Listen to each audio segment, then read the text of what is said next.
LAPD itself said in a release that they didn't need any help. He is overstepping his authority. This is on 0.02% of LA County. So it seems like everyone today is talking about Gavin Newsome, so we might as well make it a Gavin Newsome day. We're going to hop into Fox News The 5, also discussing not just his speech, but the LA and the California riots and protests and all of this. So leave us a like on the video if you can. It shows us you like the content. It gives us a big boost in the algorithm. We're really racing to 20,000 subscribers, and let's otherwise hop into the debate. Gavin Newsome has been clear every single time that he has spoken and every single time that Mayor Bass has spoken. They have said that violence will not be tolerated and protesters who are being violent will be prosecuted to the fullest extent of the law. They learned the lessons from 2020 and that summer, and they're being very clear about it.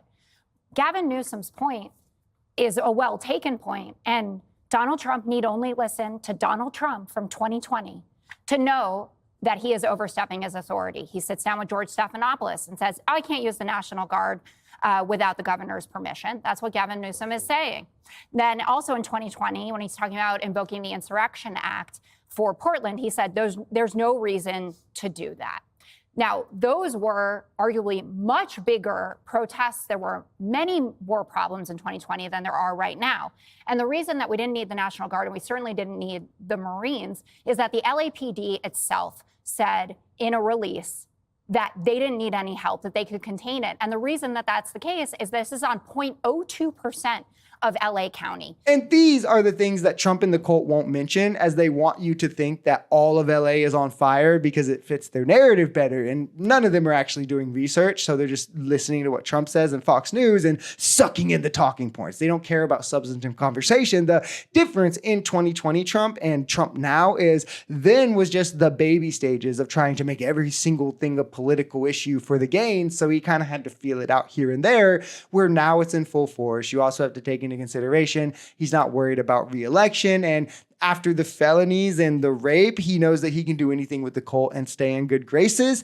And in every way, the Democrats are right here. Even Donald Trump said what they're saying in 2020 about bigger riots. So what's changed now other than he sees an attack line? They've condemned the violence, unlike Trump and Republicans with January 6th. And as Jessica said, it's a very small minority and a very small percent of the city. This is very small and isolated, and Donald Trump is doing what Donald Trump does best, and he's playing the same footage. He has that image, right, of that topless protester with the Mexican flag on top of a burning Waymo car, and it's terrible, and that guy should be prosecuted. You should not be able to do that.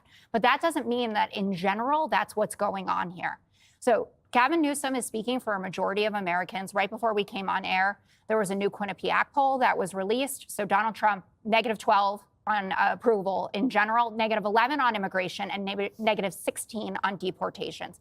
He has taken his best issue and decimated it by making these deportations in a hasty way. It used to be go after the criminals. That's what we heard was going to happen. Now it's go to the nail salons, go to the job sites, go to birthday parties, go to immigration courts. There is now no right way to do it. There is no way to be part of the system, pay your taxes, make a better life for your family, and hopefully get citizenship. The problem Trump and the cult is experiencing here is they've already exhausted this playbook, so nobody really cares. They did it, but in reverse on January 6th. How many times do you guys remember seeing the same clip or two of people seemingly walking through the Capitol all peaceful or being guided by a cop? And they're like, look, it's peaceful. Look, the cops let him in. Meanwhile, we know that those cops were leading them away from Congress members. And on the other side, people are beating in windows and bashing cops' faces in. Like, it's the same thing with the 2 or 3 cops everyone is sharing here. And as MAGA does, most of them just actually haven't even looked into it. So they're just buying into the propaganda because, again, critical thinking, not a strong suit. And, you know, they're taking the word of the guy who just said he couldn't possibly do anything to return Abrego Garcia to the country and then did. That's a credible source. I mean, it's funny how quickly they'll write off the media as they've lied to us. We can never trust them. And then take everything Trump says at face value as multiple lies get objectively called out. Stephen Miller is mad because they were deporting less people on a daily basis than Joe Biden was. So he went and he said, go to 7-Eleven and you go to Home Depot. And now Americans and illegals who, yes, they're here illegally, are living in fear of what the government is trying to do.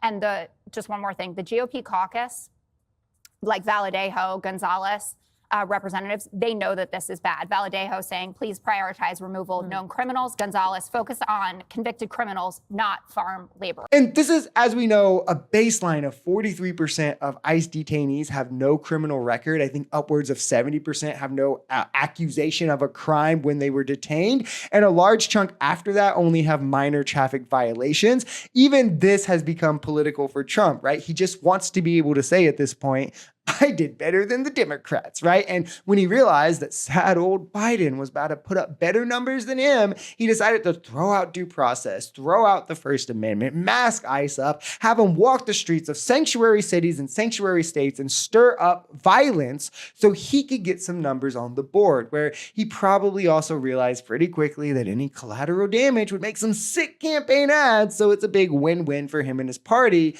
but it makes for a really wild thing to see play out in real time for those of us able to critically engage with what's actually happening.